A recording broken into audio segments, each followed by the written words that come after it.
அதுக்கப்புறம் பார்த்திங்கன்னா காரைக்குடி, அப்புறம் ராஜபாளையம், திண்டுக்கல் சுற்றியுள்ள பகுதிகள் இங்கே அன்எக்ஸ்பெக்டடாக பெரும் வெள்ளம் வருவதற்கான வாய்ப்பு இருக்குது. அடுத்து பெரும் வெள்ளம் சென்னை நாங்கள் எப்போ சந்திப்போம் அப்படின்னு நீங்கள் கேட்டிங்கன்னா 2031 வரலாறு காணாத வெள்ளம் சென்னையில் ஏற்படும்.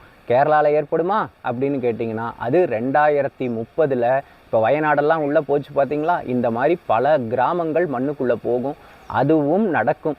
இதெல்லாம் 99% தான் நடக்கும்னு அடியேன்னு சொல்கிறேன். 1% ஹோப் வச்சுருக்கேன்.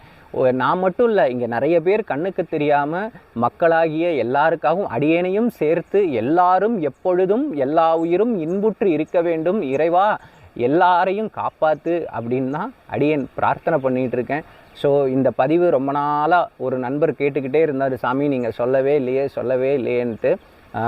அவர் பார்த்திங்கன்னா விருதுநகர் மாவட்டம்